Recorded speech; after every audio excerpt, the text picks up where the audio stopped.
Hello दोस्तों, इस video में हम अधिगम के वक्रों के बारे में जानेंगे। अधिगम के वक्र कितने प्रकार के होते हैं और जानेंगे ये कैसे पता लगाते हैं कितने समय में कितना अधिगम हुआ, और अधिगम के डायग्राम्स के बारे में भी जानेंगे। तो चलिए शुरू करते हैं। अधिगम के वक्र चार प्रकार के होते हैं। अधिगम के वक्र चार प्रकार के होते हैं। सबसे पहला वक्र होता है सरल रेखीय वक्र, दूसरा होता है उनतोदर वक्र, तीसरा होता है नतोदर वक्र, चौथा होता है मिश्रित वक्र। इनको अलग अलग नाम से भी जाना जाता है। तो पहले नंबर का आता है सरल रेखीय वक्र। इनके दो तीन नाम और हैं, वो देखिए। इसको निष्पादन वक्र के नाम से भी जाना जाता है, निष्पादन वक्र।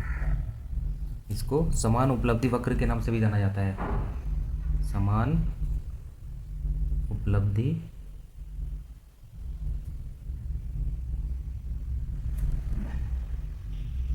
समान उपलब्धि वक्र।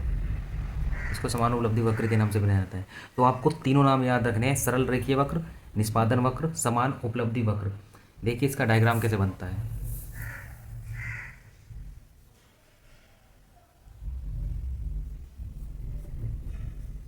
इधर हम हमेशा समय रखते हैं, इधर हम हमेशा अधिगम की मात्रा रखते हैं, अधिगम की मात्रा। ठीक है, ऊपर की तरफ जीरो से स्टार्ट करेंगे। 1 2 3 4 5, 1 2 3 4 5। इनको मिनट मान सकते हैं, घंटे मान सकते हैं, कुछ भी मान सकते हैं। 1 2 3 4 5, 1 2 3 4 5। ठीक है, तो इधर तो समय है, इधर अधिगम है, अधिगम की मात्रा है। तो समय और अधिगम की मात्रा क्या होगी? बिल्कुल बराबर बराबर होगी। ठीक है, समय और अधिगम की मात्रा क्या होगी? मान लिया हम एक घंटे में 1 यूनिट पढ़ रहे हैं, 1 घंटे में 1 यूनिट पढ़ रहे हैं, फिर 2 घंटे में 2 यूनिट तैयार हो गई, फिर तीसरे घंटे में हमारी क्या होगी? तीसरी यूनिट तैयार तैयार हो गई, फिर चौथे घंटे में हमारी चौथी यूनिट तैयार हो गई। तो जितना हम समय ले रहे हैं उतना ही हम अधिगम कर रहे हैं। अधिगम की मात्रा क्या आ रही है? बिल्कुल बराबर आ रही है। ठीक है, तो ये पूरा एक स्ट्रेट लाइन होता है, ये बनता है इसका पहला वक्र। ठीक है, इसको इंग्लिश में स्ट्रेट लाइन कर्व भी बोल देते हैं। सरल रेखीय वक्र को इंग्लिश में स्ट्रेट लाइन वक्र भी बोलते हैं, क्योंकि ये एक पूरा स्ट्रेट लाइन बनता है। किसके बीच में? अधिगम की मात्रा के बीच में और समय के बीच में। इसमें समय इक्वल टू अधिगम की मात्रा, अधिगम की मात्रा। जितना समय लगता है ना उतना ही अधिगम होता है। ठीक है, तो आपका ये पहला डायग्राम हुआ। सरल रेखीय वक्र का डायग्राम इस प्रकार से बनता है। इसमें एक बार और समझ लो, जितना समय लगता है उतना ही अधिगम होता है, जितना समय लगता है उतना ही अधिगम होता है। पहले घंटे में मैं 1 यूनिट तैयार कर रहा हूँ, दूसरे घंटे में मैं 2 यूनिट तैयार कर रहा हूँ, तीसरे घंटे में मैं 3 यूनिट तैयार कर रहा हूँ, चौथे घंटे में मेरी 4 यूनिट तैयार हो गई, और पाँचवें घंटे में मेरी क्या हो गई? 500 यूनिट तैयार हो गई। ठीक है, जितना समय लगा उतना ही अधिगम हुआ, ना कम हुआ ना ज़्यादा हुआ। इसको बोलते हैं सरल रेखीय वक्र, और इंग्लिश में इसको बोलते हैं स्ट्रेट लाइन कर्व। दूसरे नंबर का वक्र देखते हैं। दूसरे नंबर पर आता है हमारा उनतोदर वक्र, जिसको बढ़ता हुआ वक्र भी बोल देते हैं और धनात्मक वक्र भी बोल देते हैं, पॉजिटिव वक्र बोल देते हैं इंग्लिश में। ठीक है, तो आपको ध्यान रखना है। इसका डायग्राम कैसे बनता है वो देखिए। इधर हम अधिगम की मात्रा लेंगे, सेम इधर हम समय की मात्रा लेंगे। समय जाएगा इधर और अधिगम जाएगा, अधिगम की मात्रा, अधिगम की मात्रा, अधिगम की मात्रा इधर रहेगी। अब इसमें क्या होता है देखो, बढ़ता हुआ वक्र इसी नाम से पता चल रहा है। उनतोदर का मतलब होता है बढ़ना, मतलब पॉजिटिव रहना। ठीक है, धनात्मक वक्र मतलब क्या? धनात्मक की तरफ बढ़ेगा। इसमें हमारा क्या होगा? समय कम लगता है और अधिगम की मात्रा हमें क्या होती है? ज़्यादा मिलती है।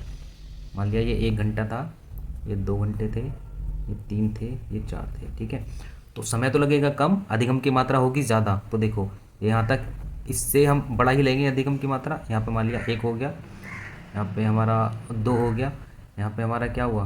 यहाँ पे हमारा 3 हो गया। तो देखो अब इसको मिलाओ, अधिगम की मात्रा क्या? 1 घंटा, 2 घंटा, 3। अब देखो ठीक है, क्या हुआ? समय तो था कम और अधिगम की मात्रा क्या हुई? ज़्यादा हुई। यहाँ पे समय क्या था?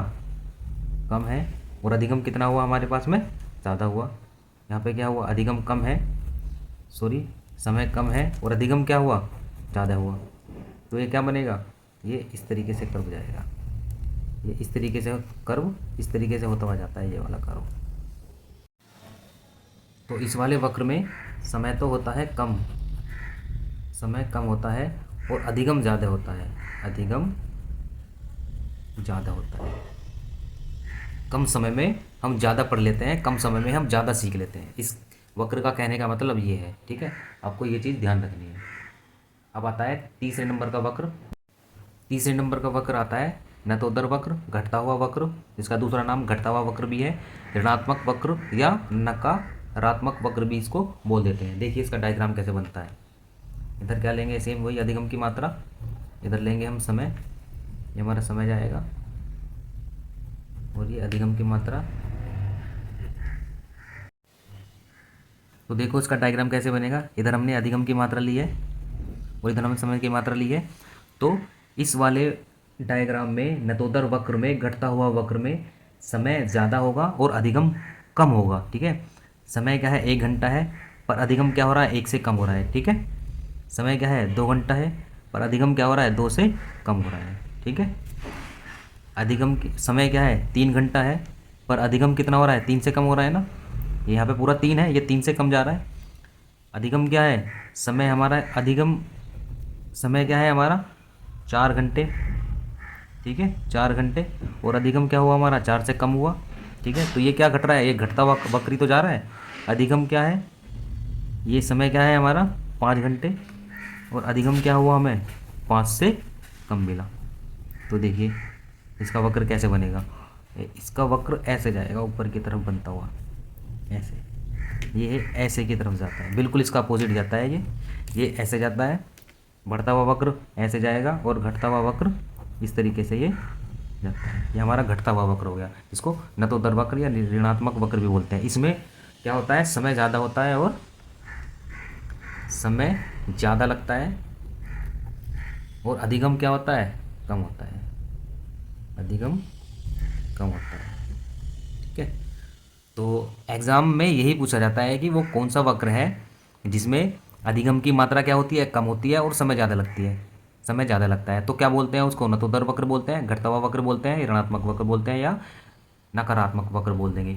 ऐसे ही दूसरे नंबर का जो था हमारे पास, ये वाला वक्र बोल देगा कि ऐसा कौन सा वक्र है जिसमें समय कम लगता है और अधिगम की मात्रा ज़्यादा होती है, तो उसको बढ़ता हुआ वक्र भी बोल देते हैं, धनात्मक वक्र भी बोल देते हैं, और नतोदर वक्र भी बोल देते हैं। अब आता है फोर्थ, आपका लास्ट वक्र हमारा आता है मिश्रित वक्र, जिसको सर्पिलाकार वक्र भी बोल देते हैं और एस टाइप वक्र भी बोल देते हैं। देखिए इसका डायग्राम कैसे बनता है। इस वाले वक्र में देखो क्या होता है, इस वाले वक्र में प्रारंभ में समय ज़्यादा लगेगा, अधिगम कम होगा। समय 1 घंटा लग रहा है, तो यूनिट हम 1 घंटे से कम पढ़ रहे हैं, ठीक है। ऐसे ही घंटे 2 लग रहे हैं, हम यूनिट 2 से कम पढ़ रहे हैं, ठीक है। और जैसे जैसे हम आगे बढ़ेंगे तो समय कम लगता जाएगा और अधिगम की मात्रा बढ़ती जाएगी। तीसरे घंटे पर आए तो हमारे पढ़ने की स्पीड क्या हो गई, ज़्यादा हो गई। घंटे 3 लगे, पर हमने क्या किया, यूनिट 3 से थोड़ी ज़्यादा याद कर ली। मान लिया हमने घंटे 4 लगाए और यूनिट हमने 4.5 याद हो गई हमारे, ठीक है। तो इस तरीके से इसको बढ़ाते चलेंगे फिर आगे की तरफ। फिर मान लिया हमने घंटे 5 लगाए और यूनिट हमने 6 याद कर ली, ठीक है। तो इस तरीके से ये मिश्रित वक्र या सर्पिलाकार वक्र बोलते हैं, इसको एस टाइप वक्र बोलते हैं, क्योंकि इसका जो कर्व बनता है ना, वो थोड़ा ऐसे बनता है। पहले घटेगी मात्रा, पहले घटती जाएगी थोड़ी सी, और फिर क्या होगा, फिर बढ़ती जाएगी। ये एस टाइप में होती चली जाती है। ये देखो ये जा रहा है ना एस टाइप में, ये इस तरीके से ये बढ़ती चली जाती है। पहले घटेगी, क्या घटेगी, पहले अधिगम की मात्रा घटेगी, समय ज़्यादा होगा, ठीक है। फिर समय कम होता चला जाएगा और अधिगम की मात्रा क्या होगी, बढ़ती चली जाएगी। तो ये एस टाइप वक्र हो जाता है, इसको एस टाइप वक्र भी बोलते हैं। तो देखो यहाँ पे देखो, मात्रा और समय, पहले क्या होगा, प्रारंभ में कम अधिगम होगा, प्रारंभ में कम अधिगम होगा, और समय क्या होगा, ज़्यादा लगेगा, समय क्या होगा, ज़्यादा होगा, ठीक है। बाद में आ जाओ, क्या होगा, प्रारंभ में ये इसका बिल्कुल उल्टा ही है। प्रारंभ में क्या होगा, समय ज़्यादा होगा, ठीक है, और अधिगम क्या होगा, कम होगा, अधिगम होगा कम, ठीक है। या तो ऐसे बोल दो या तो ऐसे बोल दो। यहाँ पे मात्रा का मतलब अधिगम है, प्रारंभ में कम अधिगम होगा, ठीक है। प्रारंभ में अधिगम कम हो रहा है ना, मान लिया हम 1 घंटे में एक से कम यूनिट बढ़ रहे थे, 2 घंटे में 2 से कम यूनिट बढ़ रहे थे। जैसे जैसे समय बढ़ता गया वैसे वैसे हम क्या करते गए, अपनी स्पीड बढ़ाते गए और अधिगम ज़्यादा होता चला गया, ठीक है, और समय की मात्रा कम होती चली गई। इसको बोलते हैं मिश्रित वक्र या सर्पिलाकार वक्र या एस टाइप वक्र इसको बोलते हैं, क्योंकि इसकी शेप एस टाइप की बनती है थोड़ी थोड़ी। अधिगम के चारों वक्र पढ़ लिए हैं। अब इससे रिलेटेड कुछ क्वेश्चंस देखते हैं। अधिगम के चारों वक्रों पर आधारित कुछ क्वेश्चन कर लेते हैं जो मैंने आपको अभी पीछे पढ़ाए हैं। सर्पिलाकार वक्र में समय की मात्रा प्रारंभ में ज़्यादा होती है, दूसरा समान रहती है, कम होती है या समय पर निर्भर नहीं करती है। सर्पिलाकार कैसा होता है, सबसे पहले आपको ये क्वेश्चन पढ़ते हुए ना दिमाग में एकदम क्या आना चाहिए, वक्र आना चाहिए। एस टाइप की होती है तो इसमें समय की मात्रा पहले क्या होती है, ज़्यादा होती है कम होती है, सब ज़्यादा होती है, तो हमारा यही ऑप्शन सही हो जाएगा। समान रहती है, नहीं रहती, ठीक है। कम होती है, कम नहीं होती, ज़्यादा होती है। समय पर निर्भर नहीं करती है, समय पर तो निर्भर करती है। तो समय की मात्रा क्या होती है, ज़्यादा होती है, फिर धीरे धीरे क्या हो चली जाती है, समय की मात्रा कम होती चली जाती है। प्रारंभ में समय की मात्रा तो होती है ज़्यादा और अधिगम क्या होता है, कम होता है, ठीक है। अधिगम कम होता है, समय की मात्रा ज़्यादा होती है, ठीक है। और धीरे धीरे क्या होता है, समय कम होता चला जाता है और अधिगम की मात्रा बढ़ती चली जाती है।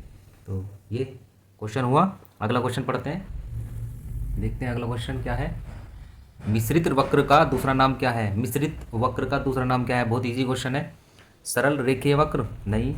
सर्पिलाकार वक्र, हाँ। एस प्रकार का वक्र या एस टाइप का वक्र, हाँ, ठीक है। 2 और 3 दोनों, तो हमारा ऑप्शन क्या हो जाएगा, 2 और 3 दोनों। पहले वाले सवाल में एक क्वेश्चन और बन सकता है कि सर्पिलाकार वक्र में अधिगम की मात्रा प्रारंभ में क्या होती है, कम होती है, ठीक है। अगर यहाँ पे समय की मात्रा ना पूछकर, ठीक है, समय की मात्रा ना पूछकर यहाँ अधिगम की मात्रा पूछ ले तो क्या होगा, अधिगम की मात्रा क्या होती है प्रारंभ में, अधिगम की मात्रा प्रारंभ में कम ही होती है, ठीक है। तो आप ये बात ध्यान रखना। और बाद में अधिगम की मात्रा क्या होती है, बढ़ जाती है, समय की मात्रा कम हो जाती है, ये बात आपको ध्यान रखनी है।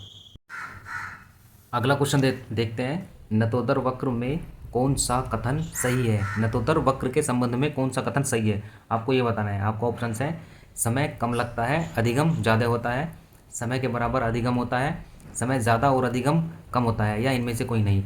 बताइए नतोदर वक्र का दूसरा नाम क्या है। सबसे पहले तो नाम भी पता होने चाहिए हमें इसके। नतोदर वक्र का दूसरा नाम घटता हुआ वक्र, ऋणात्मक वक्र या नकारात्मक वक्र है। इसमें क्या होता है, समय की मात्रा क्या होती है, ज़्यादा होती है और अधिगम क्या होता है, कम होता है। इसमें समय तो होता है ज़्यादा, ठीक है, और अधिगम की मात्रा क्या होती है, कम होती है। तो हमारा थर्ड ऑप्शन इसमें सही हो जाएगा। समय, ये पहले तो इसका डायग्राम देखो क्या होता है। नतोदर वक्र का मतलब क्या होता है, घटता हुआ वक्र, तो ये ऐसे जाता है, ठीक है, ऐसे बढ़ता चला जाता है, बढ़ता नहीं घटता हुआ चला जाता है ऐसे। तो इसमें समय की मात्रा क्या होती चली जाती है, ज़्यादा होती चली जाती है। ये हमारा समय है ना, यहाँ पर हमारा क्या होता है, अधिगम होता है। तो यहाँ पे समय की मात्रा क्या होती है, बढ़ती चली जाती है, और अधिगम क्या होता चला जाता है, कम होता चला जाता है। समय की मात्रा क्या होती है, बढ़ती चली जाती है, और अधिगम क्या होता है, कम होता चला जाता है, ठीक है। तो आपका थर्ड ऑप्शन ठीक हो जाएगा। अगला क्वेश्चन देखते हैं। अगला क्वेश्चन है, उन तोदर वक्र के संबंध में सही कथन कौन सा नहीं है। इसमें क्या पूछा है, नहीं है पूछा है। एग्ज़ाम में नहीं है के ऊपर बहुत सारे सवाल पूछे जाते हैं, तो आपको जब एग्ज़ाम में बैठो आप, तो आपको नहीं का ध्यान स्पेशली रखना होता है। कई बार नहीं पूछ लेता है और हम दूसरा ऑप्शन लगा के आ जाते हैं, हमारा वो सवाल गलत हो जाता है, ठीक है। तो सबसे पहले नतोदर वक्र पूछा है, तो नतोदर वक्र को और किस किस नाम से जाना जाता है, बढ़ता हुआ वक्र, धनात्मक वक्र और सकारात्मक वक्र। तो इसका डायग्राम कैसा होता है, ये देखो, इसका डायग्राम यही तो होता है, बढ़ता हुआ वक्र ऐसे बढ़ता चला जाता है। तो इसमें सही कथन कौन सा नहीं है, तो पहला ऑप्शन है, उन तोदर वक्र को सकारात्मक वक्र भी कहते हैं, ठीक है, ये तो कहते हैं, ये तो सही है। उन तोदर वक्र में अधिगम की मात्रा कम होती है, अधिगम की मात्रा कम होती है या ज़्यादा होती है, इसमें अधिगम की मात्रा ज़्यादा होती है, तो हमारा यही गलत है। और पूछा क्या है, गलत पूछा है, तो हमारा यही आंसर हो जाएगा, ठीक है। अगला और देख लेते हैं, ठीक है, ये देख लेते हैं। इस वक्र में अधिगम ज़्यादा होता है, ज़्यादा होता है, ये ठीक है। इस वक्र में समय कम लगता है, बिल्कुल समय कम लगता है, और अधिगम की मात्रा क्या होती है, ज़्यादा होती है। तो हमारा यही ऑप्शन क्या हो जाएगा, गलत हो जाएगा। और पूछा ही क्या है, गलत है, तो यही आंसर हमारा सही हो जाएगा। ऊर्ध्वाधर वक्र में अधिगम की मात्रा कम नहीं होती, ज़्यादा होती है। ठीक है, तो हमारा सेकंड ऑप्शन सही हो जाएगा। अगला क्वेश्चन है हमारा, निष्पादन वक्र में सही कथन कौन सा है? तो निष्पादन वक्र को और किस नाम से जानते हैं? सरल रेखीय वक्र। आपको ये नाम जरूर याद होनी चाहिए, सरल रेखीय वक्र। इसको इंग्लिश में स्ट्रेट लाइन कर्व बोलते हैं। इसका डायग्राम कैसा होता है? स्ट्रेट लाइन से हमें समझ में आ रहा है, बिल्कुल सीधी रेखा जाएगी, जितना अधिगम होगा उतना ही समय लगेगा, जितना समय होगा उतना ही अधिगम लगेगा। एक ही बात है, जितना समय होगा उतना ही अधिगम होगा, जितना समय होगा उतना ही अधिगम होगा। तो पहला ऑप्शन है, पहला ऑप्शन क्या है? समय की मात्रा अधिगम की मात्रा के बराबर होती है। दूसरा ऑप्शन है समय की मात्रा अधिगम की मात्रा से ज़्यादा होती है। तीसरा ऑप्शन है समय की मात्रा कम होती है अधिगम की मात्रा से, या इनमें से कोई नहीं। तो हमारा ऑप्शन क्या हो जाएगा? हमारा ऑप्शन पहला ठीक हो जाएगा। ये नहीं होता, ये नहीं होता, ये नहीं होता। तो समय की मात्रा अधिगम की मात्रा के बराबर होती है, हमारा ये ऑप्शन सही हो जाएगा। तो आपको वीडियो कैसी लगी? ये 5 के 5 क्वेश्चन आपको कैसे लगे? वीडियो अच्छी लगी हो तो चैनल को सब्सक्राइब और वीडियो को लाइक ज़रूर करें। मिलते हैं नेक्स्ट क्लास में एक नए टॉपिक के साथ में, तब तक के लिए थैंक यू।